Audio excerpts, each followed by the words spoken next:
It's a nice and very pleasant, mild March day today. A little bit of a breeze now I've said that, but now we've become mild enough and hopefully glowworm larva activity will have begun on this path here at Clipsnell Quarter. If you've watched these videos surveying for glowworm larvae before, you'll be well aware of what I'm doing. It's a case of walking up through 4 sections, namely A, B, C and D. I'm currently standing in A, and the chiffchaffs are singing in A. Chiffchaffs have really come into Nottinghamshire the last couple of days. The woods are full of singing males, and no doubt there'll be 3 or 4 males singing in territory on the way up. So hopefully glowworm larvae will be out. It's late morning now. Traditionally, Dillis and I always used to survey for glowworm larvae in the last sort of hour or hour and a half before dusk, but I've found that glowworm larvae are out and about pretty much any time of the day, as long as it's cloudy, and today is just about right, mild enough, cloudy enough, and hopefully there's at least one glowworm larva wandering the path. And it's quiet today, with today being a Monday, so we shouldn't have any runners, walkers or cyclists to bother us.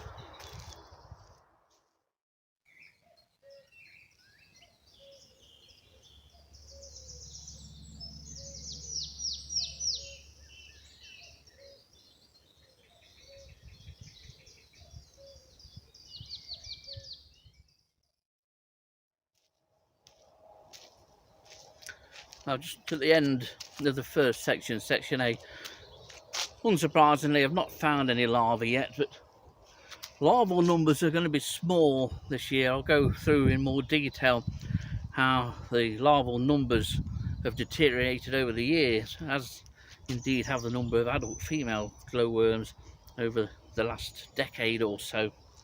That's all because, as you probably well know, this grass strip was allowed to deteriorate, and the scrub invaded, and the bracken invaded, and the bramble too.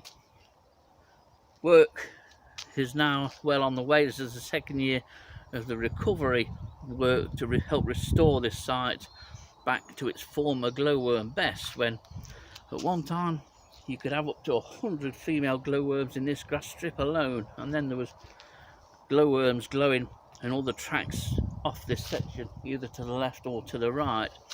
Over 6 kilometres of track Dillis and I used to survey at our peak of glowworm recording and surveying.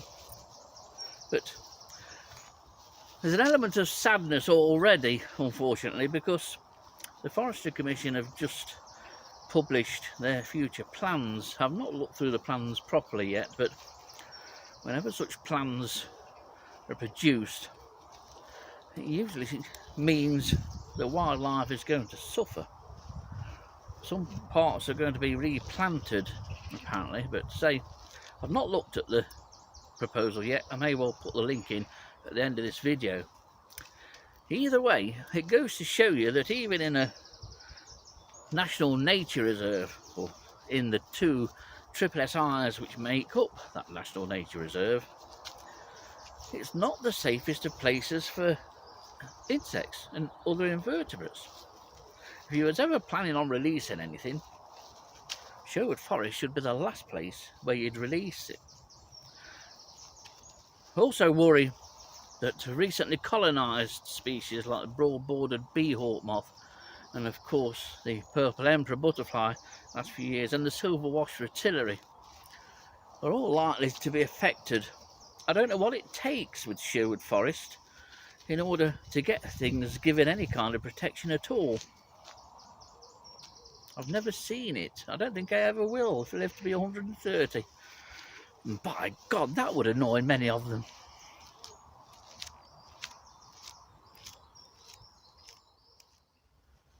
Well, I'm now at the top of section C. Well, in fact, technically I'm in the bottom of section D, standing right on the very spot of the first female glowworm of 2022, found on a rainy, drizzly night, I remember, from last year.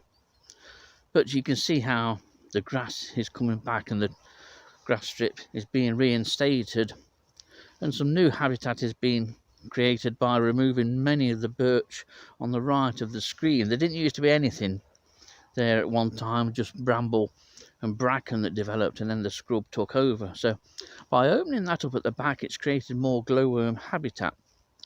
And the brash has all been shredded and the trunks have all been laid so that they provide a habitat for invertebrates. And I suggested that by putting some of the cut material over the top of those logs, then that would produce good overwintering habitat for reptiles and mammals and indeed invertebrates. The original plan that the Sherwood Forest Trust had, or the idea that they had, was to instigate some open areas, some scrapes, some bare ground habitat, but waste of time at the back of the silver birches. It doesn't get enough sun to warrant it, and any bare ground will soon be swallowed up within a month or so by the bracken and the regrowing bramble. And I suggested making the reptile refuges, and they've took that on board.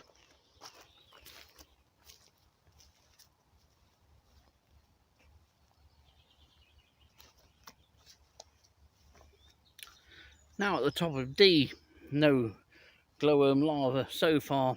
Hopefully there may well be one on the way back down, but it's still early days yet, so and up until sort of late March you tend to get a lot of zeros in the count of larvae that you found. But I thought at this time might as well go back and just show you how glowworm larva numbers have dropped. There's a drop probably in the same comparison as with the number of females that we've seen. This chart shows the size of glowworm larvae to the corresponding weeks of the spring. Now typically it was between March the 22nd to the 31st was the first week that usually always produced the first glowworm larva. So you can see a number of entries along there from the years like 2011, 2012, 2014, 2020 and 2021. Good years, good early years as well. 2011. If you look in the column in the first sort of space just below 2011, you'll see 18.03 millimeters, which is the average length produced by total larval count of 27. If you compare that to 2012, the following year, had a glowworm larval size 3 millimeters larger on average, but that was based on a total of just 6 larvae. So in other words, the higher the larval count illustrated in the table by TL and a number corresponding to that, then the more accurate the data is. If you look at the first week of 2021, 17.63 millimeters, the average larval length based on a total of 28 larvae. So underneath all the years from 2009 up to 2023, there are a couple of years missed out when we didn't have enough data, didn't come up as regular. But you can see the varying sizes, the varying average larval sizes against the numbers of larvae. Now on the very bottom you'll see the spring average on the left hand side of the screen, and so you go from the spring average of 2009, the average larval size was 22.21 millimeters based on a total of 89 larvae.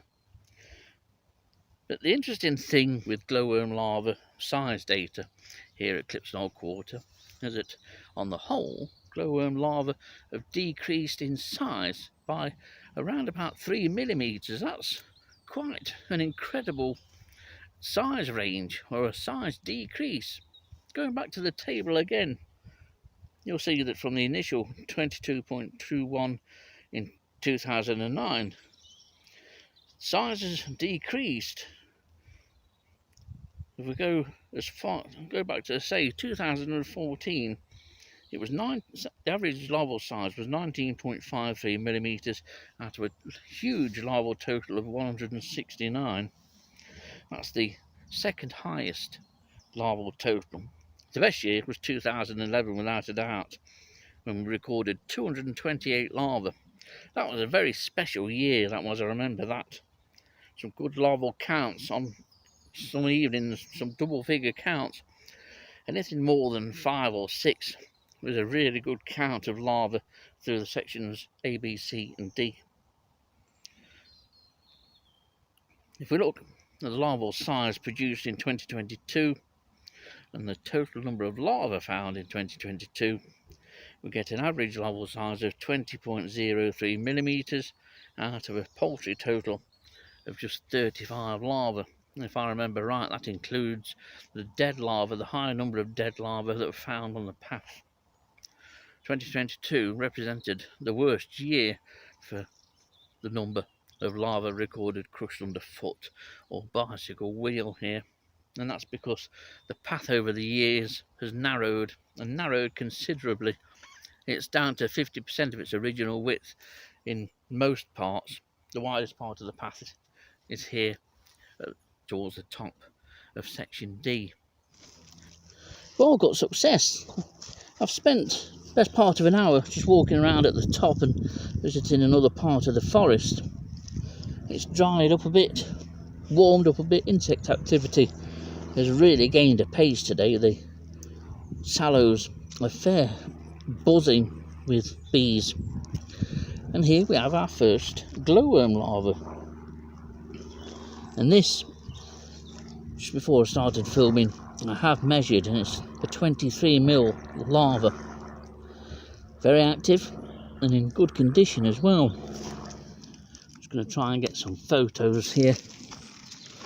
You can never have enough photos, and I will be moving this one off the path because it's now encroaching towards the middle of the path.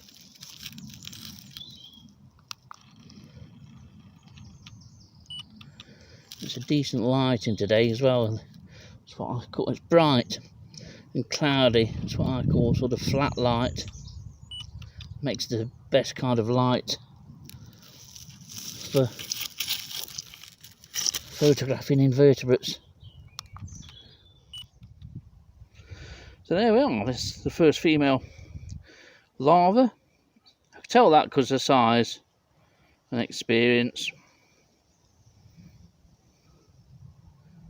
First one of 2023, and this will be moved just into the grass strip away from the path where it should be safe. Well, now in section C we have another larva, much smaller.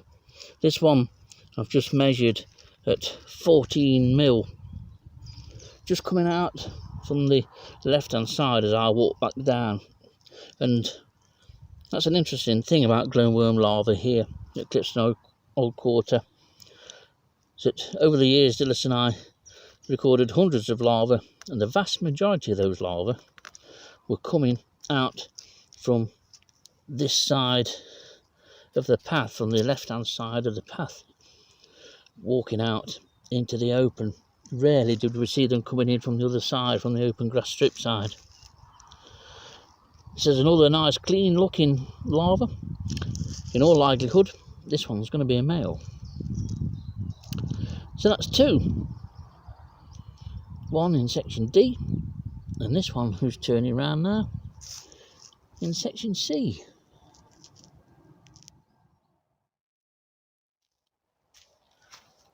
Looks nice, doesn't it? I do love the view from the centre tree from down here. Centre tree at the top of the grass strip. But what a surprise, two glowworm larvae. It was quite hopeful this morning. I think when I first came up the path was probably a bit too wet. But while I've been up here, especially while I've been moseying around at the top, around the centre tree and other parts of the forest, the temperature has improved, and I don't know what it would be now. It's got to be 13 or 14 centigrade. It certainly feels like it, and there's now warmth in the sun. And conditions have dried out. The path's dried out noticeably since I first made my way up through sections A, B, C and D. And now I've come down through D, C and B, and I've just got A to go through, and we'll see if there's another larva in there. But big change the last couple of days with these increases in daytime temperatures. It really feels like spring has kicked off. I have had 2 orange underwings in flight towards the top there. They're the first of the year, and the sallows that are in flower are just buzzing with the sound of honeybees and bumblebees. Beautiful time of the year this. Make the most of it because it soon goes. And so I'll walk this last bit, and then I don't know what I'm going to do. Then I might well have a drink, a celebratory drink at the start of the glowworm season of 2023.